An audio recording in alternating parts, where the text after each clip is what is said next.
Good morning, welcome to our new blog. Janakbhai નો blog આજે હું સ્ટાર્ટ કરું છું, કેમ કે આજે મોર્નિંગ માં સાથે છે એટલે ઘરે તો હું કઈ હોઉં નહીં. હું જનકભાઈ હારું થઈ હારું હો, મને તો હારું. હું એતાંશ નહીં લીધું. આજે તો એતાંશ પણ છે ને જનક કાકાની સાથે ના આવે, રોજ પપ્પાની હારે ના આવે, જનક કાકાની હારે ના આવે. કઈ થાય મજા આવી ગઈ. કેવો ફુવારો હતો. એને વાહામાં કંજવાળ બહુ આવે, કેમ કે મમ્મી કંજવાળ પાસેથી નખ મારશે. હા હું એને એમ જ કરું, પછી મારે નખ તો કેટલાક ઓલા કરવા લીધો આપડે પડી જાય એટલે દાંતેથી ઘસું. જો એને નખ જ મારવા હોય પછી બળે નહીં.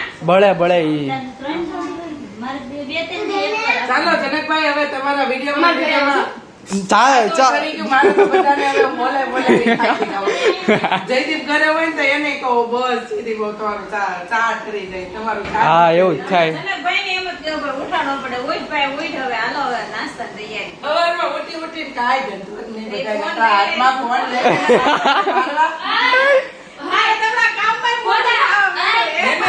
એવું થાય. આમ જો અમારે એવું જ હતું. શરૂઆતમાં સ્ટાર્ટ કર્યા ને તે આપણે તો તે કામ વાળા એવું તો નહોતું. તે એમ કે ચિંતનભાઈ ઘડી પર અત્યારમાં બેસી જાઓ, પછી કે તો મુંબઈ જઈ ને કામ તો એ લોકો 10, 10:30, 11 વાગે જાય ને અમારા લોકોને બપોરનું થઈ જાય એટલે નવરા જ નહોતા. તો બહુ થોડાક દી તો કામ લાગ્યું, બહુ કામ. હવે અમને એમ થઈ ગયું કે નહીં કાંઈ નહીં ભાઈ, રમતા થઈ જશે. હા ઈ થઈ જાય. ખાલી ટાઈમ કાઢવો પડે. હા કોણ તમે સવારમાં ફોન લઈને મળે તો છોકરાએ સવારમાં મોબાઈલ જ લેવાનો. તમે વિડીયો બનાવી છે એટલે અમે વિડીયો ન બનાવતા તો છોકરા મોબાઈલ જ ન લેતા એમ ને. સવારમાં અમારા ઈ સવારમાં ગમે એ હોય, સવારમાં છે ને અમે લોકો વ્લોગ બનાવીએ છીએ ને એમાંથી ઘણા લોકો અમારામાંથી બહુ બધું શીખે છે. લોકો છે નવી રીલ્સ ને બધું એમ ખરાબ જોઈએ ને ઈ અટકે અમુક. તો ચાલો હવે નાસ્તો કરી લઈએ. હું ને ભાભી સાથે બેસીને ચાલો એક જ ડીશ માં પાછું. રોજ જયુ સાથે નાસ્તો હોય, જનક સાથે નાસ્તો. મોટો થાય અને આર્મીમાં મારો દીકરો થશે.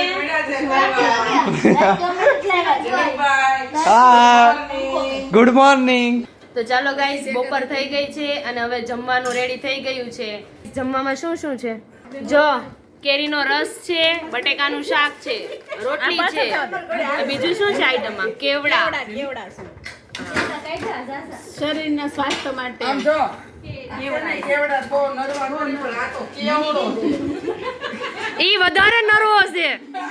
સાંજના છે ને 8 વાગી ગયા છે અને હું મન ને હેતાંશ આપણે ક્યાં જવાનું ખબર છે તને? પાવભાજી લેવા જવાની. તો અત્યારે છે ને અમારા માસી ઘરે છે ને પ્રોગ્રામ છે, તો અત્યારે છે ને અમે ભાજી લેવા નીકળી ગયા છે. હું બોલશો હે બેટા, હું કેતો તું? એક છોકરો હતો, હા 10મા માંથી 11મા માં આવ્યો. હા અને ઈ 4 વ્હીલ લટકાવતો હતો, હા એને પોલીસે પકડ્યો એટલે ઈ પછી જેલમાં ગયો.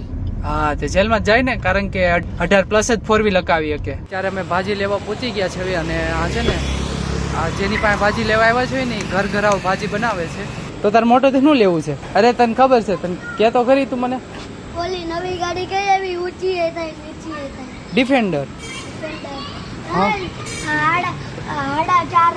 4.5 કરોડ ની આવે ઈ. 4.5 કરોડ ની દુબઈમાં મળે ઈ. દુબઈમાં મળે ઈ. નામ તો મને નહીં આવડતું. તો મિત્રો તમને ખબર હોય તો કોમેન્ટ કરી દેજો ભાઈ. મને તો ખબર નથી કઈ કે છે દુબઈની ગાડી કઈ છે ઈ કે આવું છે આવડે. હું આવું કેમ લીધું? એ ન્યા સુધી જ ગાડી પાર્કિંગ કરવાનું એ રીતે નિશાન આપ્યું. તાર થાર લેવી છે? તાર મોટર થઈને કઈ ગાડી લેવી છે? સુપ્રા, લેમ્બોર્ગિની, ઓ બાપરે, ડિફેન્ડર, ટેસ્લા. હે તાર ઘર મોટું નહીં લેવું પડે? બંગલો બાંધવો પડે? અરે ઈ તો 3-4 બંગલા લઈ લે. ક્યાં એક મોટું પાર્કિંગ કરી નાખશે એમ કરીશ ને તું? ટેસ્લા પછી ફરારી. ઈ ખબર છે કેટલાની આવે એ બધી? એ બધી કરોડો ઉપરની ગાડી તું કેસ હો. તું બધું મૂકીશ ક્યાં એટલી બધી ગાડી તું? સ્કોડુ છે ને, હા ઓલી લે જૂની થાર. કારની બાજુમાં છે ને. ઓ એસેન્ટ. આ સ્કોડુ લેવી પડે ને. હા અમાર ગાડી ઓલી મોટી ગાડી બહુ જૂની થાય હા એટલે છે ને ફોર્ચ્યુનર લેવું ને. ફોર્ચ્યુનર હાથ પર ફોર્ચ્યુનર લઈ કાકાએ કીધું કે ફોર્ચ્યુનર જ લેવી. મેં કીધું ફોર્ચ્યુનર જ લેવી. હા તે વાંધો નહીં. પપ્પાએ કીધું કે ફોર્ચ્યુનર જ લેવી. અને દાદાએ કીધું ફોર્ચ્યુનર જ લેવી. બાએ કીધું બલ્લેનો લેવી. લે બાય કેમ એમ કીધું? અને મમ્મીએ કીધું ટેસ્લા લેવી. કાંઈ વાંધો નહીં, તું બધી તને જે શોખ હોય ની ગાડી બધી લઈ જાય. અને જો અમારી ભાજી ગાડીમાં મુકાઈ ગઈ છે, તો ચાલો હવે ઘરે જઈએ ને પછી બધા સાથે બેસીને જમીએ. તો અત્યારે અમે ભાજી લઈને ઘરે પહોંચી ગયા છીએ. હું પાંચમાં આવી ને તો ઇલેક્ટ્રિક ગેર વાળી લેવાની. મને કાવા દે ના હું નહીં કેમ એમ તાર પાસે એક તો સાયકલ છે બેટા? ઈ નાની થઈ જાય પાંચમાં આવું હા, તું નાની થઈ જાય. લેવાની છે મોટી ગેર વાળી ને એ હકાવી ક્યાં પછી કાઈ વિચાર રોડ નહીં લીધે અમને બની જ ગયો છે, ક્યાં થઈ ગયો છે ને એ ત્યાં જ. ત્યાં ખાલી બ્લોગ નાખવા દેખીશ બીજું બધું. અને અત્યારે ભાભી ઘરમાં ગરમ ભાખરી વણે છે. વણવાનું સોડવાનું જો ડબલ રોટી લાવતી આ રાવ ખાઈ લો. એમાં છે જ નહીં, પણ પૂરું થઈ ગયું છે. લાય તો એમાં પૂરું. હે પેપ્સી છે એમાં જોતો. તો જમવામાં પાવભાજી છે અને પુલાવ છે. મને પુલાવ તો આપો. મને પુલાવ આપવાનું રહી ગયું. હા લાવો લાવો, આપો આપો. યતાસને જો બહુ ભૂખ લાગી. અરે એ તો કેટલું ખાઈ ગયો, ઈ કે 4 પાવ ખાઈ ગયો હું એમ. યતાસ બહુ ભૂખ લાગી બેટા. બહુ લાગી. બપોરે નતું ખાધું. બપોરે સાયકલ કામ જતો. હે? ઈ હું કેતો ખબર ઈ કે હું 5માં આવું ને પછી ઇલેક્ટ્રિક સાયકલ લેવીશ મારે એમ. એ એવું કરવાનું છે.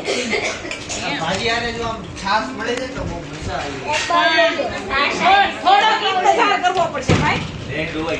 ભેજો વાગ્યા છે. ટેસ્ટ આવે, પછી ગરમ કરે, ગરમ કરે, મેળવે. દહીં ખાય, પછી સાસ ફેરવે, ઓલોણામાં. તો ચાલો હવે જમી લઈએ. એ લાવો છો પૈસા આપો તો ખરી, રોકાવા આવ્યો એના. તો રોકાયા તમારે અમને આપવાના હોય. મોટી બેન નાની રોકાયા છે, નો 5000 રૂપિયા આપવા પડે. કોને કોના ટેસ્ટ હા આપણે થેલા હોતા કાઢ નાખા ભર. લી બેઠી આવશે એવું કેવું લાગે છે? હાથ પાડજો, લી બેઠી આવે તો. હાલો બાય બાય. હવે ક્યારે મળશું આપણે? કાલ રવિવારે. કાલ સપનામાં ગેસ ઇન્જિનિયરિંગ ફાર્મ. હા તો કઈ ફોન કરજો આપણે. એટલે તમે ગાડી ચેન્જ કરો. ગાડી ગઈ છે ગેરેજમાં રિપેર કરવા.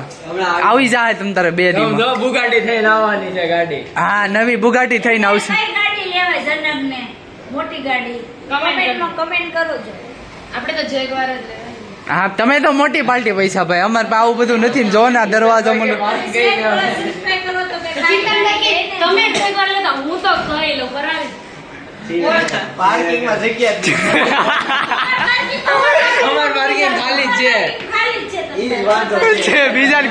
બીજા પાર્કિંગમાં જ ખાલી હોય, આપણે પાર્કિંગમાં નો ખાલી હોય. નવો બંગલો લઈ લો. તો અત્યારે છે મમતા માસીની ઘરેથી નીકળીને તો અત્યારે અમે ગોલા ખાવા આવી ગયા છીએ. મમ્મી આપણે ગમે એને ઘરે જઈએ ને એટલે આપણે વચ્ચે એક વોલ્ટ તો લેવાનો જ હોય, ફરજિયાત હોય, બુક કરેલું હોય આપણે. ગરમ ખાધું હોય ને પછી માથે ઠંડી ખાવો તો બોલો. એક પંચામૃત તો ઉપર ખાવો તો બોલો. પપ્પાને ખાવો તો ગોલો. પપ્પાને જોડા પીડી દીધા. ખાવો છે આ બધાને ભજોડીઓ બહુ છે ખાવાનું. અને અમારો ગોલો આવી ગયો છે. ઉનાળો વહી ગયો, હવે જાવું થાય છે પણ ગોલા હજી બંધ નથી થયા સુરતમાં. વરસાદ આવી ગયો, ચોમાસું હા. ચાલુ થઈ ગયું પણ ગોલા આયલા. આપણે આમ તો છે ને અહીં બહારનું વસ્તુ કાકા બહુ તમારે ખવાય કાજુ નહીં. બદામ લઈને જો. પણ ખાઈ લઉં છું અત્યારે. ક્યારેક મન થાય ત્યારે ખાઈ લઈએ. હા તો હવે ગોલા ખાઈને ઘરે પહોંચી ગયા છે. તો મમ્મી કાલથી રેગ્યુલર શેડ્યુલ તમારું હવે ટાઈટ 2 દી રોકાઈ આવ્યા. ગેરેજ પૂરી. હા તો ચાલો હવે આ બ્લોગને એન્ડ કરું છું. તો નવા બ્લોગ સાથે નવી સવારે પાછા મળીશું. આવજો. જય શ્રી કૃષ્ણ અને જય યોગેશ્વર.